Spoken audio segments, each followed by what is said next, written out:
bagi dokter, pengobat, juga akhlak dari orang yang sakit. Ya. Nabi SAW bersabda, "Innama bu'ithtu liutammima makarimal akhlak." Sesungguhnya aku diutus untuk menyempurnakan akhlak. Ini diantara misi Nabi SAW diutus. Dia nubbi'a bil iqra. Dia dijadikan nabi dengan apa? Surat apa? Iqra bismi rabbikal ladzi khalaq. Saat itu dia jadi nabi. Nabi SAW kebiasaannya tidak seperti kebiasaan orang yang lainnya. Ketika masih kecil pun Nabi sudah memikirkan bagaimana Allah ciptakan bulan, bagaimana dengan bintang. Lain dengan anak-anak yang suka bermain, Nabi sudah memikirkan bagaimana ciptaan Allah Subhanahu wa taala.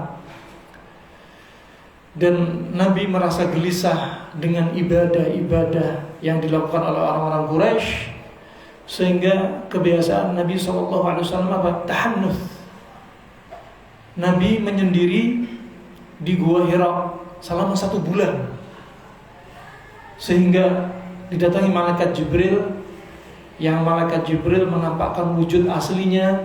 Ditampakkan wujud aslinya malaikat Jibril di muka bumi ini selama 2 kali ketika berjumpa Nabi. Bayangkan malaikat Jibril dengan wujud aslinya 600 sayap, dengan termasuk malaikat yang besar. Tentunya Nabi Muhammad ketakutan, dan hingga diperintah oleh malaikat Jibril untuk membaca surat ini, Iqra bismi rabbikal ladzi khalaq. Ya. Dan Nabi enggak bisa. Ya. Kata Nabi SAW, "Ma ana biqari'in." Aku enggak bisa baca. Karena apa? Waktu itu ya seperti buta huruf. Ya, kemudian diajarkan oleh malaikat Jibril alaihissalam. Juga malaikat Jibril juga mencuci jantungnya Nabi SAW seumur hidupnya 2 kali. Ketika masih kecil, ya, dan ketika hendak Isra Mi'raj. Sehingga hati Nabi SAW tidak seperti hati orang-orang Quraisy yang lainnya, yang mana orang yang paling bengis, ya, orang yang paling bengis, ya, kasar, itu orang-orang Quraisy. Nabi SAW dijaga dari sifat-sifat yang seperti demikian. Allah Subhanahu wa taala juga berfirman, "Wa innaka la'ala khuluqin 'azim." Dan adalah akhlaknya kamu Muhammad itu ada akhlak yang agung. Ini Nabi SAW. Begitu pula Aisyah radhiyallahu anha pernah ditanya, bagaimana fakaifa kana khuluqin Nabi sallallahu alaihi wasallam? Ya. Fakaifa kana khuluqun Nabi sallallahu alaihi wasallam? Bagaimana dahulu akhlaknya Nabi sallallahu alaihi wasallam?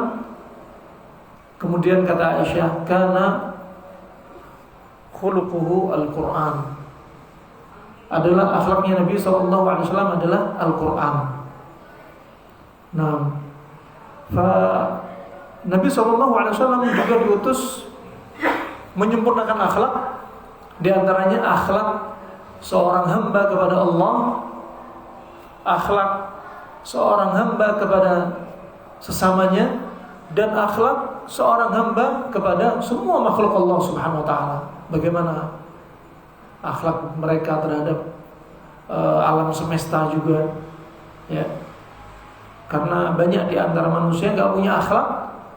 Subhanallah, mereka yang merusak alam semesta ini. Ya. Dhaharal fasadu fil barri wal bahr. Ya. Bahwasanya rusaknya manusia, rusaknya al-bahr lautan, wal bar daratan, ya manusia ini yang bikin rusak. Subhanallah.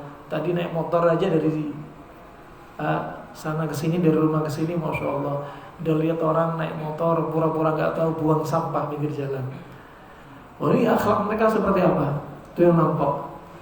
Ya, akhlak terkait hamba dengan Allah. Ya. Fa ini Nabi SAW mengajarkan apa? Mengajarkan akhlak yang mulia, bagaimana hamba bermuamalah dengan Allah Subhanahu wa taala. Terkait dengan yang kita bahas sekarang, akhlaknya para pengobat, dokter, terapis dengan Allah Subhanahu wa taala. Kita bahas kenapa? Karena terkait dengan pandemi. Ya. Fa subhanallah rahimakumullah. Akhlak pengobat juga perlu diobatin nih. Perlu diterapi dengan akhlaknya Nabi SAW. Tidak boleh seorang pengobat menjadikan dirinya adalah satu dengan zatnya dirinya, dia bisa mengobati si sakit. Ini sudah syirik. Ya, sudah merupakan kesyirikan. Dia beranggapan dengan air ludahnya dia yang disemburkan akan mendatangkan keberkahan. Keberkahan itu milik Allah. Allah berikan kepada yang Allah kehendaki. Beda ludahnya Nabi Muhammad sama ludahnya kita. Orang-orang di masa silam, para sahabat radhiyallahu anhum ajma'in, ketika bayinya baru lahir, seperti Abu Musa al-Asy'ari, ya, Abu Musa al-Asy'ari, dia ketika baru punya bayi, langsung dibawa kepada Nabi SAW. Dan itu kebiasaan para sahabat. Kenapa? Karena ingin mengharapkan berkah ludah yang ada pada Nabi. Siapa menjadikan berkah? Allah. Itu kekhususan Nabi Muhammad, khususnya Nabi Muhammad. Ya, makanya mereka minta yang mentahnik, yang melumatkan kurma itu adalah Nabi. Sehingga ludahnya Nabi ada bercampur kurma. Kemudian Nabi lakukan tahnik di langit-langitnya si bayi, di gusinya, di giginya, ya. Dan tujuannya adalah agar pertama dapat keberkahan ludahnya Nabi. Kedua, pertama kali yang masuk dari perut bayi adalah yang manis-manis. Karena yang bagus ketika perut kosong, ketika kita sedang sahur, ketika buka puasa, ketika makan pagi, ketika perut kosong, ketika bayi baru lahir. Sepakat dokter Arab Cina, dokter Arab klasik, dokter Cina klasik, Arab klasik dan Yunani klasik, mereka menyebutkan yang paling atau buah yang manis atau makanan yang manis itu paling cocok untuk liver dan limpa. Coba ini hikmah. Nah, dioleskan. Yang kedua, biar si bayi merasakan apa? Rangsangan, stimulasi ketika diletakkan di lidah, di gusi dan langit-langit untuk bisa nanti ngisep puting susu ibu, melatih. Sampai kata Syekh Ibnu Utsaimin rahimahullah taala, gak ada lagi sunnahnya tahnik kalau bayi sudah disusui. Kenapa? Karena susunya ibu rasanya gak seperti kurma, ada asinnya, ya, berbeda dengan kurma. Nah, ini rahimahumullah. Maksud di sini adalah waktu itu para sahabat mengharapkan keberkahan dari ludahnya Nabi SAW. Ya, maka apakah bisa disamakan? Di saat ini ketika mentahnik, yang mentahnik harus para kiai, para ustadz, para ulama, ya, tidak harus. Ya, kalau kita berkeyakinan ngalap berkah dari air ludahnya ustadz, air ludahnya kiai, air ludahnya siapapun juga, maka sudah terjatuh dalam kesyirikan. Konsep. Kalau orang-orang yang masya Allah, orang-orang yang nggak paham tauhid, mayoritas kaum muslimin, ketika kita bilang ini syirik, ngalap berkah dari ludah syirik, mereka marah. Ya, ini kan ludahnya para wali, ya, dan sebagainya. Wah, ini mereka akan marah. Bagi mereka ini nggak termasuk syirik. Ya, doa istighatsah dengan mayit, dengan kuburan nggak masuk syirik bagi mereka. Padahal syirik yang paling besar dari syirik besar adalah istighatsah dengan mayit. Subhanallah. Hati-hati itu di daerah Jakarta, daerah Sono itu. Kuburan di dalam masjid, iktikaf di dalamnya. Bagi mereka itu bukanlah syirik.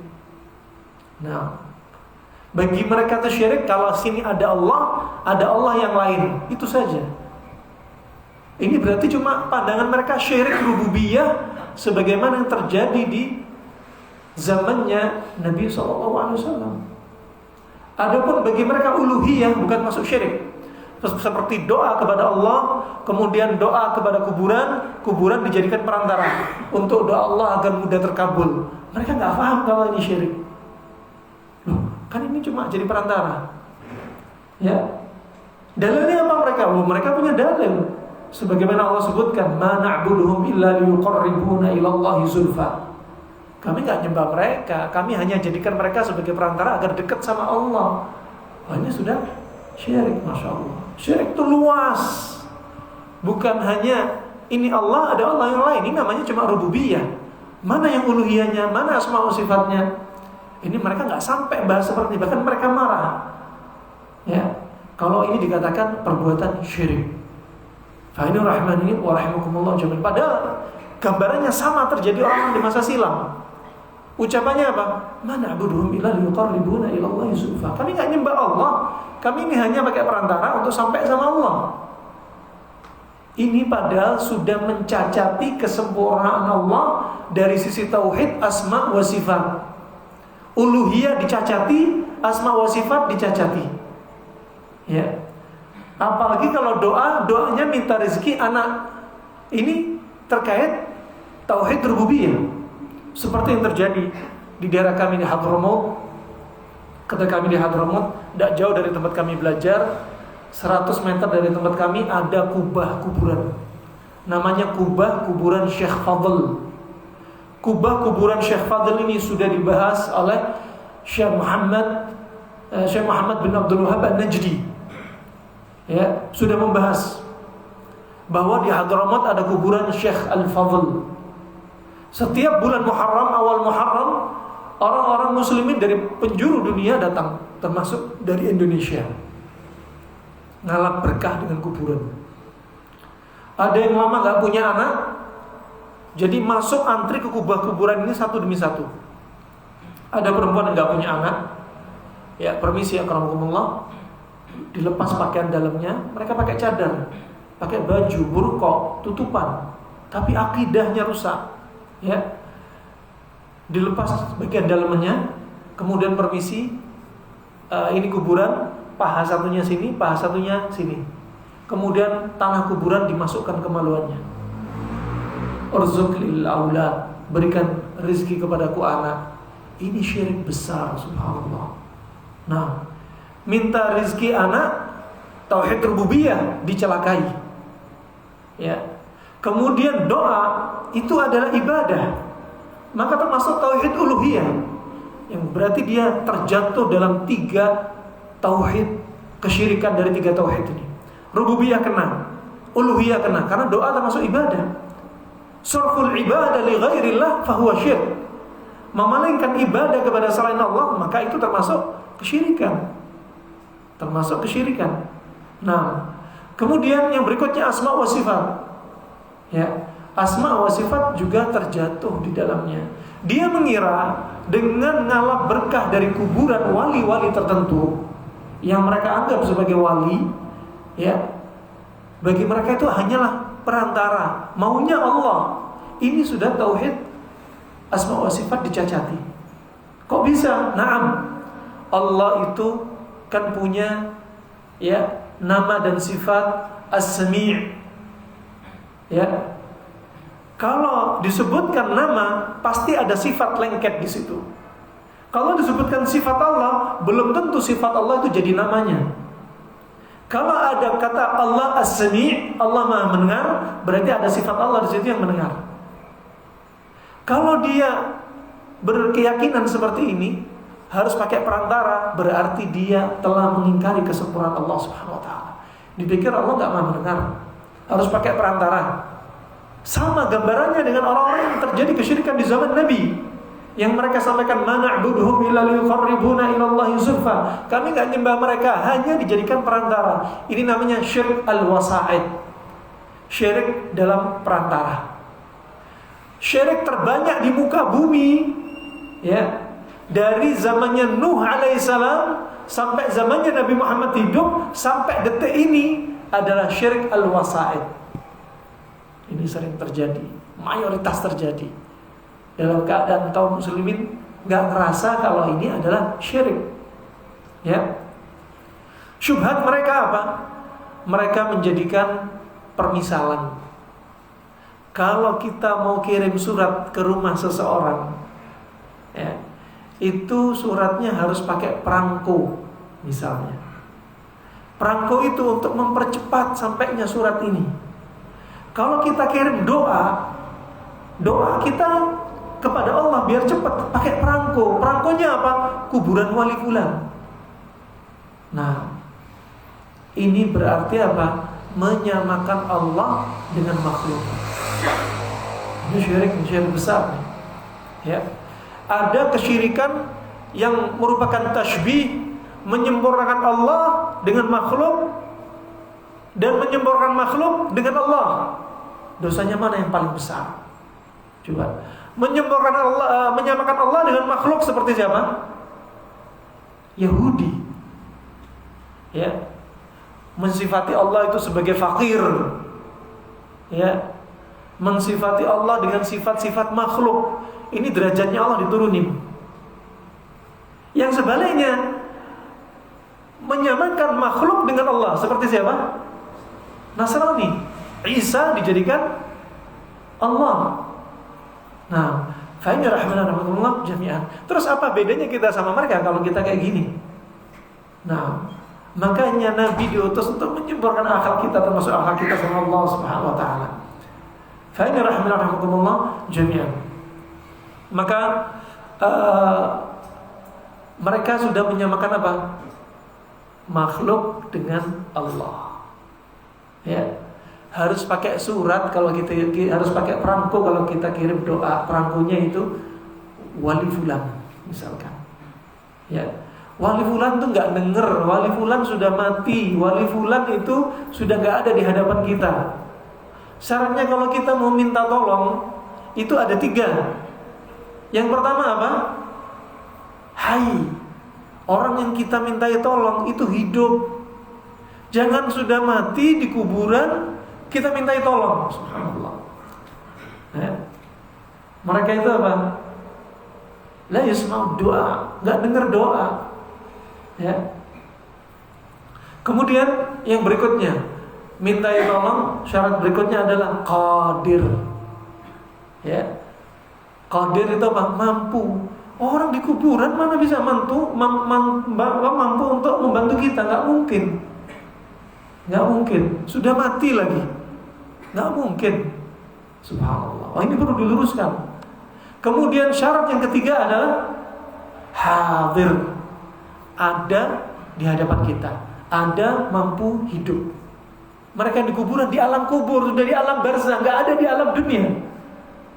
Nah, kalaupun ada di hadapan kita, misalkan ada orang saleh di hadapan kita, misalkan, ya, kita minta tolong, ya fulan, ya syekh, ya akhil karim, doakan kesehatan untuk saya, misalkan, ya, doakan kesuksesan untuk saya, doakan ini dan itu. Dia ada di sana, sah-sah saja.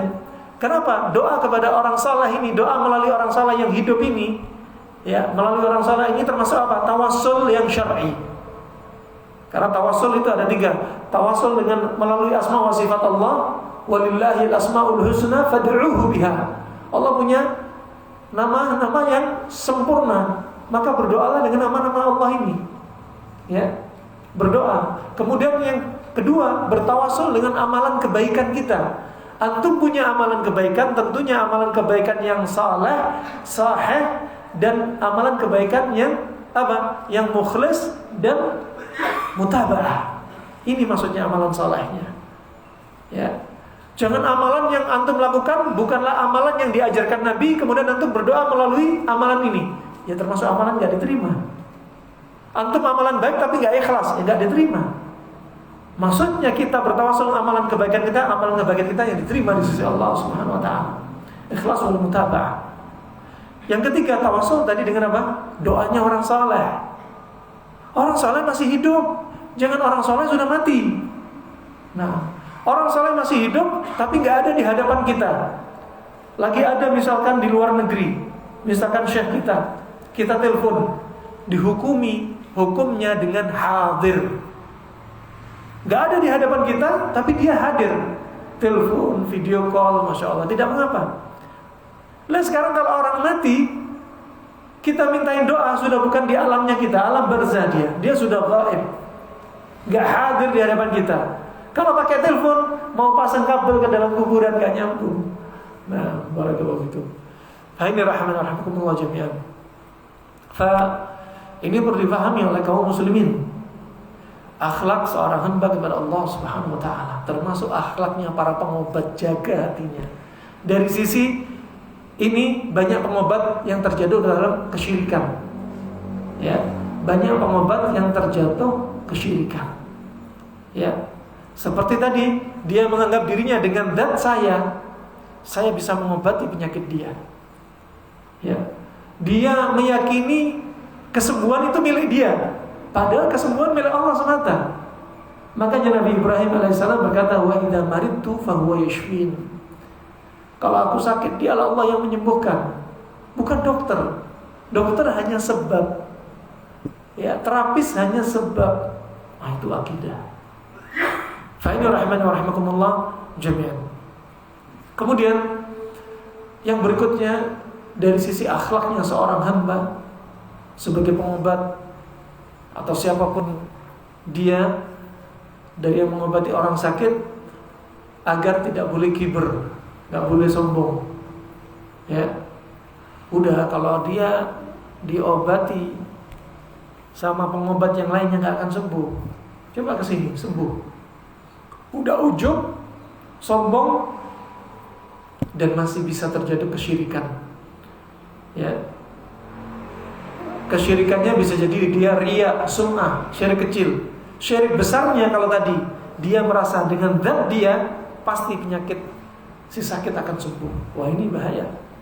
Bergeser akidah, keyakinan dikit, jadi syirik kecil menjadi besar. Nah, kemudian rahimahumullah jami'an, juga demikian para pengobat harus mengambil sebab-sebab yang mana sebab itu imma sebabnya sebab syar'i atau sebab kauni. Sebab syar'i ada disebutkan Nabi SAW dan disebutkan Allah Subhanahu wa taala. Itu sebab syar'i. Ya, sebab syar'i. Ya. Kalau ada penyakit, ada obatnya. Ada obat-obat yang dikabarkan Nabi SAW, ya. Ada obat-obat yang dikabarkan Allah Subhanahu wa taala, maka itu sebab syar'i. Ya. Allah berfirman, "Wa nunazzilu minal Qur'ani ma huwa shifaa." Dan kami turunkan dari Al-Qur'an ini itu ada padanya kesembuhan. Kata Ibnu Qayyim, kesembuhan apa? Kesembuhan penyakit rohani dan kesembuhan penyakit badani. Jadi Al-Quran bukan untuk penyakit apa? Bukan kejinan saja, kesurupan saja. Bukan orang lagi depresi baca Al-Quran tenang saja. Tapi apa? Penyakit fisik juga demikian. Ya. Coba Nabi SAW habis disengat kalajengking, Nabi langsung keluar dari sholatnya. Langsung Nabi melaknat kalajengking. La'anallahu al-aqrab ma yada nabiyyan aw ghairu nabi. Dalam riwayat yang lainnya, ma yada musalliyan aw ghairu musalli. Terlaknatlah kalajengking. Dia tidak membiarkan seorang nabi atau bukan nabi, seorang yang sholat ataupun enggak sholat untuk disengat. Kemudian saking sakitnya Nabi keluar dari sholat. Dan Nabi minta kepada para sahabat radhiyallahu anhum ajma'in, minta apa? Air dingin dicampur sama garam. Nah, ini kalau sangat kalajengking pakai caranya Nabi. Sebab syar'i ada di sini. Dia ini syar'i sekaligus kauni. Syar'i Nabi mengajarkan air garam sama dingin. Disebutin Nabi. Kauni ternyata masuk akal. Masuk akal dari sisi apa? Air dingin untuk mendinginkan sifat racun yang panas. Serum protein dari kalajengking itu panas. Air dingin untuk mendinginkan yang panas. Garam untuk mengikat serum air yang masuk dalam tubuh kita. Coba bayangin. Garam tadi NaCl, serum tadi H2O. Jadinya apa? NaCl, jadinya NaOH, ya. Jadinya akan diikat. Jadinya apa? Keluar racunnya. Coba ajib. Ya. Syar'i ada, kauninya ada di situ. Ya. Kemudian Nabi SAW, padahal Nabi nggak belajar rumus kimia. Nah, kemudian Nabi sambil memegang daerah sakitnya sambil meruqyah. Nah, ini Al-Quran. Al-Quran untuk mengobati fisik yang disengat kalajengking. Baca apa? Al-Kafirun, Al-Falaq, An-Nas sampai rasa sakitnya hilang. Coba aja. Zaman sekarang sengat kalajengking kasih solar. Ya. Sengat kalajengking nggak tahu dikasih apa lagi. Solar tuh panas, dikasih racunnya panas, dibakar sekalian racunnya biar mati. Nah, coba caranya Nabi, sengat kalajengking panas, dikasih air dingin. Masya Allah, cara yang sangat simpel sekali. Juga rahmatullah, juga disebutkan tentang pengeterapi apa? Terapi yang disebutkan Nabi kalau ada orang demam. Ya, al-humma min fayhil jahannam. Fa'birruhu bil ma'. Demam itu adalah dari hembusan jahannam. Maka apa? Dinginkan dengan air. Demam dinginkan sama air. Panas, demam, dinginkan sama air. Kenapa Nabi gak bilang habbatus sauda? Padahal Nabi sendiri sudah bersabda, alaikum bihadi al-habbatis sauda fa innaha dawa'un likulli da' illa sam. Ya. Hendaknya kalian sering menggunakan habbatus sauda, karena pada habbatus sauda, jintan hitam itu ada padanya obat segala macam penyakit kecuali kematian. Kenapa demam enggak dikasih habbatus sauda? Ini termasuk fikih Tibun Nabawi.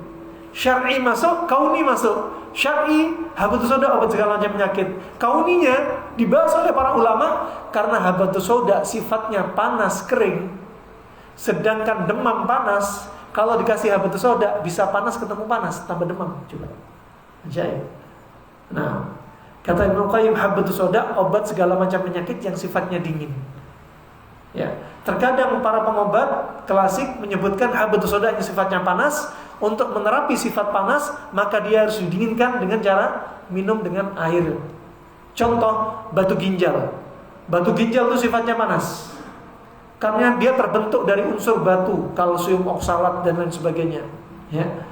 Bagaimana cara menghancurkan batu ginjal? Kata Ibnu Qayyim, habbatus sauda ditumbuk, dicampur sama madu, dicampur sama air panas, biarkan hangat, baru diminum. Coba. Ajaib. Ini pengobatan harus ada imma syar'i, imma kauni. Ya, kauni tentunya jangan sampai menyelisihi apa? Tentang atau tidak sampai terjatuh dalam kesyirikan kauninya. Ya, kauni ini seperti apa? Pengobatan-pengobatan yang mujarab, yang Al-Quran dan As-Sunnah gak menjelaskan, tapi dia mujarab, sudah teruji coba. Seperti pengobatan Arab klasik, gak ada di Cina, gak ada di Yunani. Seperti pengobatan apa? Fasdu, flebotomi, mengeluarkan darah dari pembuluh darah. Ya, kalau ada penyakit migrain, kalau ada kasus stroke, banyak udara di otak, kalau ada pusing yang difasdu sama mereka, namanya sebagaimana disebutkan titiknya oleh Ibnu Qayyim, namanya pembuluh darah warid al-qaifal.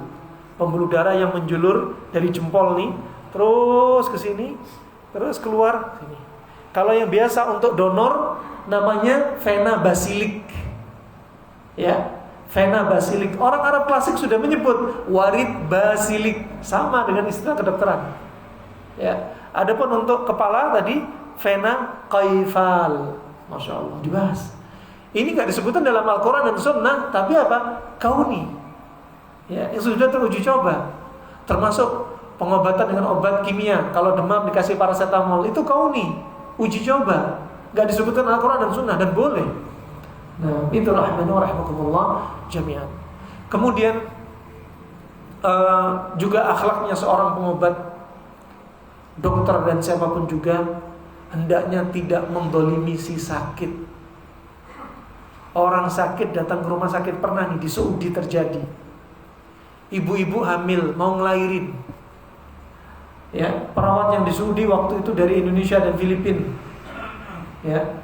Kemudian ibu hamil ini kan dicurigai zina apa enggak, keluarganya mana enggak ada, butuh administrasi, butuh ini, ya. Dan sebenarnya kecurigaan nggak boleh. Oh, ini apa? La tuhaqqiq ya ma fi min syukuk min qalbik. Jangan sampai kamu terus memata-matai, terus mendeteli apa yang ragu-ragu pada diri kamu. Asal hukumnya husnudzon. Akhirnya disuruh nunggu di luar sampai ada keluarganya, ya. Terus apa yang terjadi? Udah lahir di luar. Ya, di luar UGD sudah lahiran. Oh, ini pemandangan yang nggak baik. Contoh, sibuk dengan administrasi, sibuk nanti siapa yang bayar apa enggak, sibuk nanti kisah panjang. Alhasil jangan dipersulit. Ini termasuk akhlak yang seharusnya apa? Dipermudah. Makanya Nabi SAW bersabda, basyiru wa la tunaffiru, taisiru wa la tu'assiru. Ya, kasih kabar gembira, jangan kasih kabar susah. Ya, jangan dibikin mereka kabur. Permudahlah urusan manusia, jangan dipersulit. Administrasi kah, hasil lab yang nggak perlu dicatat semua. Ya, padahal untuk kasus pernah kamu dapati kasus satu penyakit yang dia kasusnya hanya masalah pencernaan. Cukuplah periksa feses. Permisi ya karamakumullah. Ternyata harus apa? General check up. General check up 600 sampai 1 juta. Ini waktu kita di Arab. Ya, mempersulit urusan manusia. Ini mau ngobatin manusia atau bisnis? Pakaian para pengobat itu putih. Untuk apa warna putih? Filsafatnya mereka, putih itu menunjukkan hati mereka yang bersih, menolong orang yang sakit, yang ikhlas, yang tulus. Bukan dijadikan ajang bisnis yang sampai mencekik si penderita. Ya, kalau nggak ada duitnya, sudah, mohon maaf. Ya, fa'inna rahimahumullah, akhlak yang perlu diperbaiki. Nah, maka akhlak yang mulia, akhlaknya Nabi SAW diajarkan untuk siapa saja. Ya, didapati Masya Allah salah satu dokter di Arab Saudi, bukan aneh. Dokter hafal Al-Quran 30 juz, diulang murojaah. Ya, akhlaknya dia Al-Quran. Jalan ke lorong rumah sakit, ya Allah ada sampah sedikit aja, langsung dikantongin, nggak dicuekin. Ini akhlak yang baik, ini menampakkan hati dia yang Masya Allah. Ya, menunjukkan kejujuran dia. Ini sampah sedikit, apalagi adalah kalau ada sampah-sampah koruptor yang mereka mengambil harta harusnya ini dana untuk umat, ternyata setiap tahun dibagi-bagi untuk kalangan sendiri. Nasallallahu alaihi. Ini amar ma'ruf wa nahy 'anil munkar perlu disampaikan. Nah, kemudian ya, maka ini perbaiki akhlak ini kaum muslimin, termasuk tim pengobat siapapun juga dia. Kalau Allah berikan Anda keahlian untuk mengobati manusia, hendaknya Anda berdada lebar. Pak, saya sakit ini, punya kesempatan enggak? Oh, silakan, ahlan wa sahlan. 24 jam pintu rumah saya terbuka untuk Anda. Ya Allah, kan enak jawaban kayak gini. Maaf, ini bukan jadwal kami. Ya, memangnya saya UGD. Ya, saya punya jadwal praktek. Ini orang kesian sakit. Ya, semalam nih ada datang ibu-ibu nangis kena kanker, ya Allah sakit ini gimana? Kalau kita kan harusnya seorang muslim Bang, ya kalau ada orang yang sakit seperti apa? Kal jasadil wahid, seperti tubuh satu. Kalau dia sakit kita merasakan sakit dia. Sebagaimana tubuh kalau satu itu kalau ada satu sakit, yang lainnya ikut sakit. Demam, yang lainnya ikut sakit, ikut nyeri. Kita harus rasakan dia empati, ya Allah kasihan. Kalau ngobatin manusia yang dipikir dunia, keuntungan terus, Allah bisa persulit urusan dia. Permudah urusan manusia, Allah akan mudah urusan Anda, dunia dan akhirat. Ya. Nah, fa ini rahmatullah. Kemudian berikutnya, akhlaknya orang yang sakit. Itu penting. Akhlaknya orang sakit kepada Allah, akhlaknya orang sakit kepada apa? Kepada orang yang ngobatin, dokter, terapis dan lain sebagainya, ya harus juga diperhatikan. Akhlak orang sakit kepada keluarganya, ya gimana? Nah, orang yang sakit terkadang subhanallah manja, ya minta dilayanin terus. Ini masih mending. Tapi kalau orang sakit, dia ini yang jadi masalah mencela takdir Allah subhanahu wa ta'ala. Tidak boleh. Nah, suudzon kepada Allah subhanahu wa ta'ala, enggak boleh. 3 hari sebelum wafatnya Nabi SAW, Nabi sudah bersabda, la yamutanna ahadukum illa wa huwa yuhsinu dhann billahi azza wa jalla. Janganlah salah seorang dari kalian itu wafat, meninggal, mati kecuali dalam keadaan baik sangka kepada Allah Subhanahu wa taala. Harus tuh. Ya. Kena sakit, stroke, bilangnya, "Kenapa Allah pilih aku?" Ya. Why me katanya. Kenapa Allah takdirkan aku? Ya, yang makan makanan sembarangan ente orang, yang disalahin Allah. Ya. Kita makannya nggak karuan, semua diembat, dimakan, remnya blong, semua masuk. Ya, makanan ini akhirnya menyebabkan dia kena stroke. Ya. Yang disalahin Allah, yang enak makan, yang sakit Allah yang disalahin. Allah memang sudah ada catatan, tapi siapa yang ambil sebab? Perantara sebab siapa? Nah, padahal Allah sudah berfirman dalam surat Abasa, "Falyanzuril insanu ila ta'amih." Maka hendaknya manusia melihat makanan yang dia makan. Makan apa dia ini? Makan halal haram, makan yang bikin sakit apa enggak, makanan ini pantangan apa enggak. Sudah kencing manis, minumnya teh manis terus. Sudah kencing manis, makan nasinya satu piring kayak enggak, bukan orang kencing manis. Hukumnya makan itu boleh, bisa menjadi makruh, bisa menjadi haram kalau membunuh diri dia. Nah, ini akhlaknya kita harus diperbaiki. Nah, rahimahullah, jangan celah takdir Allah Subhanahu wa taala. Termasuk jangan celah musim pandemi. Ya, jangan celah musim pandemi. Coba musim pandemi yang Allah turunkan dikala kaum muslimin jauh dari ilmu, jauh dari ilmu agama. Sehingga apa? Mudah sekali mencela pandemi, mudah sekali mencela takdir Allah, mudah sekali ketakutan dari awal pandemi sampai sekarang kena GERD gak sembuh-sembuh. Kenapa? Karena dia gak paham. Coba kalau dia pegang, ya, kalau Allah, kalau Rasulullah, udah jalan, tawakal ala Allah. Nah, antara tawakal, ngambil sebab, ya, itu jadi satu, ya. Musim pandemi, tapi kita juga tawakal, tapi juga ngambil sebab. Kalau bilangnya tawakal, tapi gak ngambil sebab, namanya tawakul. Orang pasrah sama Allah tanpa ngambil sebab. Ini tawakalnya orang yang cacat. Ya. Kata Ibnu Qayyim rahimahullah, "Faba'tun nas qawiyul iman, qawiyut tawakkal. Falamma qawwa tawakkulahum, fa innahu yadfa al-adwa."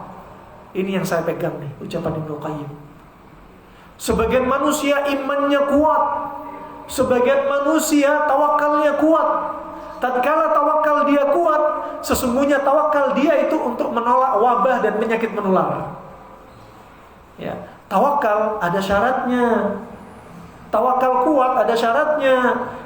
Syarat yang pertama adalah hati dia disandarin sama Allah Subhanahu wa taala. Satu. Nih hati, tauhid kita, sandarin hati kita kepada Allah. Ya, jangan sandarin kepada obat, jangan sandarin kepada terapis atau pengobat. Mereka hanyalah sebab, tapi zat Allah lah yang menyembuhkan. Tuh. Yang kedua, al-iman bi asma'ihi wa sifatih. Beriman dengan nama Allah dan sifatnya, termasuk nama dan sifat Allah Ar-Rahman. Dan Nabi SAW sudah mengingatkan, berkata kepada Aisyah, riwayat Imam Bukhari, kata Nabi SAW, wa anna Allah ja'alahu rahmatan lil mu'minin. Dan Allah jadikan wabah, waktu itu wabah ta'un, Allah jadikan wabah ini rahmat bagi orang-orang yang beriman dan azab bagi orang-orang yang enggak beriman kepada Allah Subhanahu wa taala.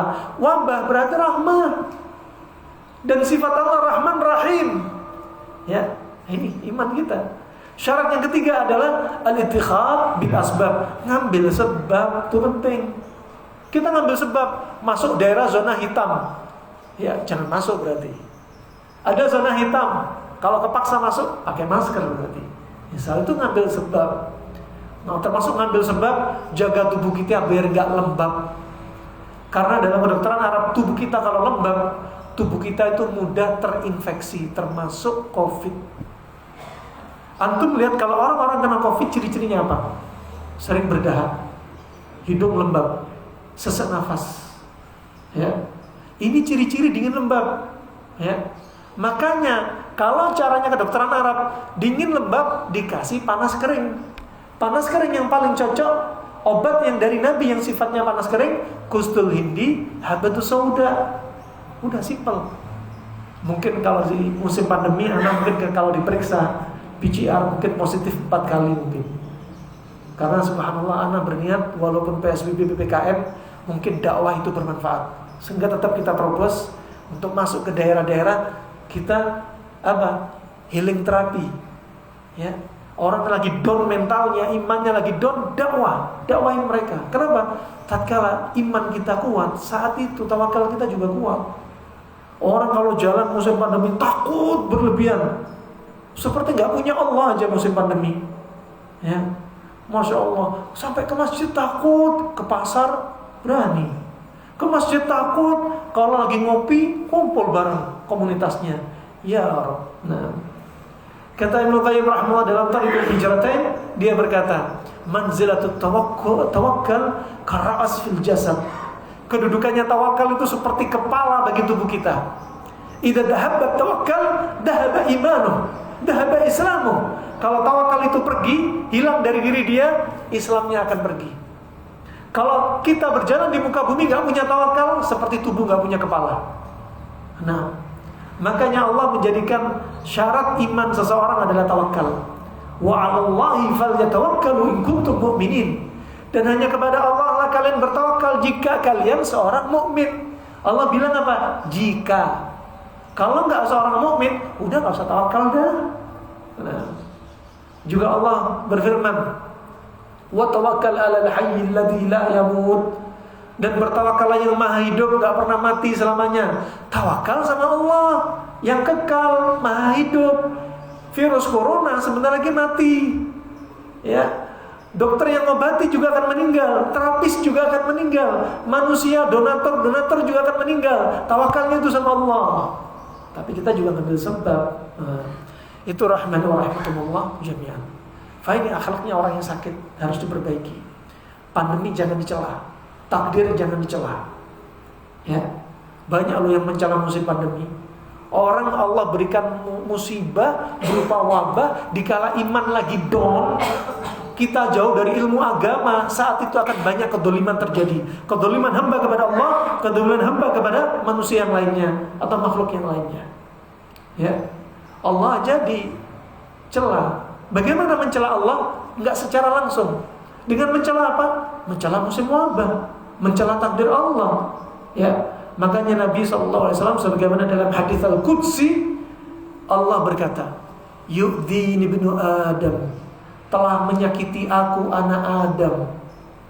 Yasubbu ad-dahr, yang dia telah mencela masa. Wa ana huwa ad-dahr, dan aku adalah pencipta masa. Uqallibul laila wan nahar, akulah yang membolak-balikkan siang dan malam." Dan masa pandemi juga ciptaan Allah. Mencela masa berarti mencela ciptaan Allah, perbuatan Allah Subhanahu wa taala. Nah, ini harus difahami. Nah, kemudian alhamdulillah akhlaknya orang yang sakit juga demikian. Ya. Di antaranya dia harus bersabar. Ya. Hakikat sabar itu di awal musibah. Kena Covid, dia sabar. Ada saudara atau famili dekatnya kena Covid, teman dekatnya kena Covid, dia sampai meninggal, ya dia harus sabar. Sabar itu awal musibah kena dia. Bukan 1 bulan kemudian bilang, saya sabar. Walaupun adik saya kena Covid, saya sabar. Sebelumnya marah-marah, gak sabar. Ketika di awal bukan. Nabi SAW waktu itu ketika mendapati ada seorang ibu-ibu yang nangis, terisak hingga suaranya keras di atas kuburan putra kesayangannya, Nabi datang kepada dia, menasihati wanitanya untuk sabar. Wanita ini gak paham kalau yang nasihatin di belakangnya adalah Nabi. Setelah tahu itu Nabi, baru wanita ini datang kepada Nabi. Ya, dinasihatin Nabi, bilangnya kamu gak tahu perasaan bagaimana seorang ibu ditinggal anak kesayangannya. Padahal dinasihatin Nabi. Kemudian minta maaf kepada Nabi, dan Nabi bersabda, innamas sabru 'inda sadamatil ula. Sesungguhnya kesabaran itu ketika awal kena bencana, awal kena musibah. Ini nasihat dari Nabi. Berarti kalau ente sabar, sabarnya enggak ketika, atau kita atau anda sabar, sabarnya enggak ketika di awal musibah, berarti bukan hakikatnya sabar. Sabar kita KW, kan nggak tahu KW 1, KW 2, KW 3, nggak tahu. Wah, yang asli itu sabar ketika awal musibah. Nah, ini rahmatullah jami'an. Orang yang sakit sabar. Orang ketika ada musibah itu ada 4 tingkatan. Yang pertama, sakit. Kena musibah, dikasih penyakit, misalkan dia marah, maka dia dapat dosa. Bahkan Allah nggak ridha sama dia. Karena Nabi bersabda, ma anzalallahu inna Allah idza habba qauman ibtalahum faman radiya falahu ridha wa man sakhita falahu sukht. Kata Nabi SAW, Allah jika mencintai suatu kaum, jika mencintai seorang hamba juga, Allah pasti akan menguji dia. Jika dia ridha dengan ujian ini, Allah akan ridha. Jika dia marah dengan ujian ini, Allah akan marah. Coba, kalau dia kasih musibah, dia marah, ya Allah marah. Dia ridha, Allah ridha. Nah, derajat yang kedua, dikasih musibah takdir buruk dari Allah Subhanahu wa taala, dia sabir, dia bersabar. Dan sabar hukumnya wajib, gak sabar dosa. Gak ada solusi bagi kita kecuali sabar. Ya, kita mungkin melihat itu takdir buruk di sisi kita. Di sisi Allah gak ada takdir buruk. Takdir buruk itu menurut kita. Ya. Asa an takrahu syai'an fa huwa khairul lakum. Ya, dan sebaliknya.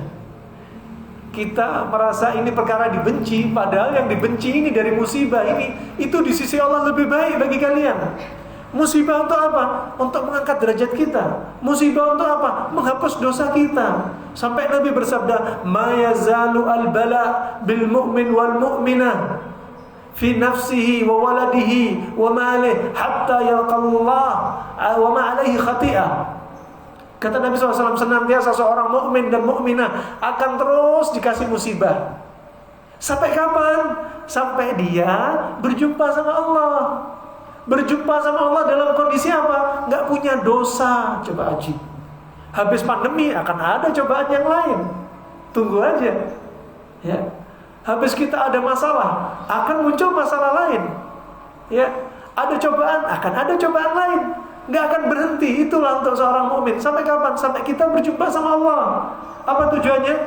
Berjumpa sama Allah. Di kuburan nanti apa? Semua kita dihimpit, ngerasakan himpitan kuburan. Nabi sekalipun akan dihimpit, kata Nabi. Ya. Semua kena himpit. Himpitan kita itu juga menghapus dosa di alam kubur, sampai di padang mahsyar, sampai berjumpa sama Allah di jannahnya, melihat wajah Allah, wa ma alaihi khati'ah, dan dia gak ada dosa. Subhanallah. Ini rahmatullah. Ini harus kita yakini. Akhlak seorang yang sakit juga. Jangan banyak berkeluh kesah. Sakit mulu. Subhanallah, ya. Ada terapi namanya hipnotis ya. Untuk lahiran, hipnotis, konsentrasi, jangan rasakan rasa sakit di bawah. Yang ada yang Masya Allah, terapi hipnotis yang baik pakai cara apa? Cara yang enak dong, Islami dong. Banyak-banyak istighfar, banyak baca Al-Quran, jangan kosongin pikiran. Ya. Cara hipnotis seperti yang dilakukan para sahabat radhiyallahu anhum ajma'in. Ketika kakinya membusuk, dia ini luka dan mau dipotong, dan dokter yang hidup waktu itu minta izin agar dia dibius. Di Arab ada namanya syajarah afyun. Syajarah afyun adalah tanaman opium. Tanaman opium ini dipakai sama ulama-ulama di masa lalu untuk apa? Membius orang yang sakit. Bukan untuk diminum, bukan untuk disalahgunakan, untuk ngilangin nyeri. Ya. Afyun disebutkan Ibnu Qayyim dan ulama kedokteran Arab klasik disebutkan. Maunya dibius, apa kata sahabat ini? Aku enggak mau diriku lalai dari zikir Allah karena obat bius ini. Ya. Biarkan aku membaca Al-Quran sampai aku menikmati bacaanku, potong kakiku. Subhanallah. Ya. Potong kakiku. Kita gak ada yang derajat kayak gini, gak ada kita. Potong ya. Ketika membaca Al-Quran, warattilil Quran tartila, dibaca Al-Quran dengan tartil, dengan khusyuk sampai dia merasakan lezatnya bacaan, dipotong kakinya. Begitu pula sahabat radhiyallahu anhum ajma'in. Ada seorang muhajir dan seorang ansor menjaga tendanya Rasulullah, dikasih tugas menjaga tendanya Rasulullah. Seorang ansor lagi tidur-tiduran, seorang muhajir salat 2 rakaat. Setelah itu ada orang musyrik, dia ini menusukkan anak panah ke tubuhnya. Dia lagi sholat, ditusuk anak panah, ya, keluar darahnya, dicabut 2 kali, tusuk lagi, sampai tusuk 3 kali, karena darah banyak keluar, baru dia lemes. Ya, kemudian seorang Ansor yang tidur-tiduran melihat itu, langsung dikejar orang musyrik tadi, tapi keburu kabur. Kemudian balik kepada sahabat yang sholat. Malaka ma tatanabbah? Kenapa kamu nggak hati-hati? Kenapa kamu nggak kabur? Kenapa kamu nggak lawan? Kenapa kamu nggak bangunin aku gitu? Kemudian kata seorang sahabat Muhajir yang diserang panah tadi, kuntu tataladdatu bil qiraah, fala uhib an aqta qiraati. Waktu itu aku sedang merasakan enaknya bacaan yang ku baca. Aku nggak pengen bacaanku terputus. Coba kita orang coba ada nyamuk satu, terbang nggak kena, sholat. Nyamuk ini panah. Nah ini rahimahumullah, adab seorang yang sakit demikian, harus sabar dan nggak banyak berkeluh kesah. Ya, orang yang sakit biasanya imannya down, maka yang lainnya nasihatin dia. Ya, orang yang sakit tuh sedih, obatnya sedih, kasih talbina, kasih oleh-oleh. Kunjungan orang sakit dikasih talbina. Karena Nabi bersabda dari Jabir radhiyallahu anhu wa Imam Muslim, at-talbinatu mujimmatun fil fuadi tudhibu li ba'dil huzni. Talbina itu untuk apa? Untuk merilekskan jiwa dan menghilangkan sebagian rasa sedih. Itu cara-cara Nabi, Masya Allah. Nah, kalau kita nggak belajar, banyak kita nggak tahu, banyak terjatuh keboliman, kemaksiatan dan lain sebagainya. Karena waktu sudah molor, ya, waktunya sholat isyraq. Berikutnya pertanyaan apa enggak?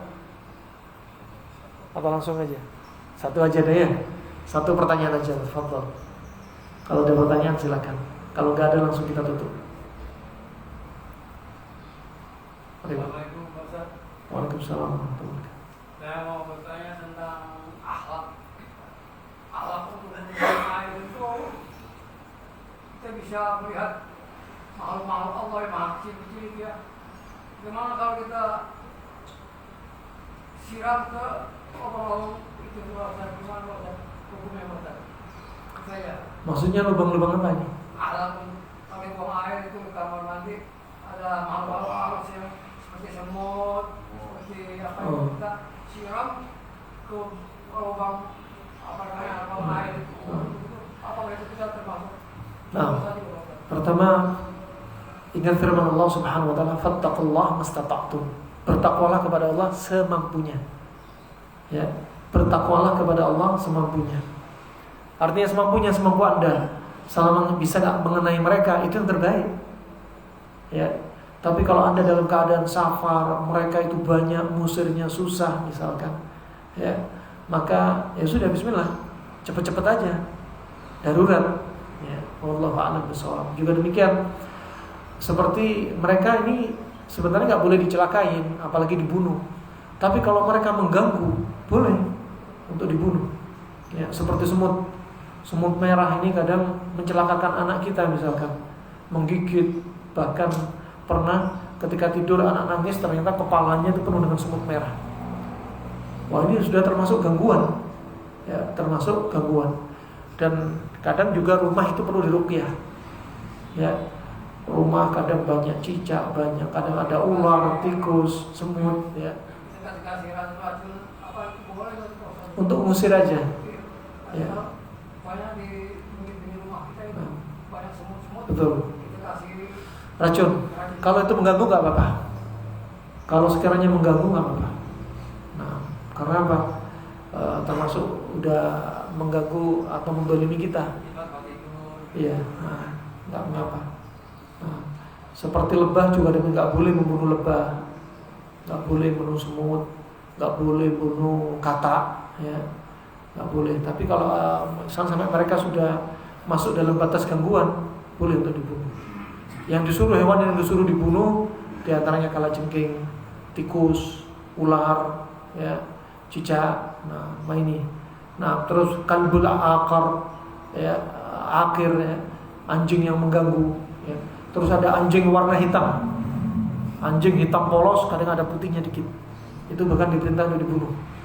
Ada yang ekstrem kanan, Orang Yaman mendengar hadis ini, semua anjing dibunuh. Punya dendam. Ternyata salah paham sama hadis. Maksudnya anjing hitam polos, legam, ya. Nah, enggak semua anjing. Wallahu a'lam bishawab. Sampai di sini harap dimaklumi. Jika ada benarnya dari Allah semata, jika ada salahnya karena keterbatasan ilmu saya. Nah, dan sekali lagi semoga Allah jadikan ini ilmu yang bermanfaat, yang bisa kita amalkan dalam perkara tauhid, akidah, dalam perkara akhlak dan lain sebagainya. Dan semoga kajian kita ini menjadikan pemberat timbangan kita di mizan hasanatina.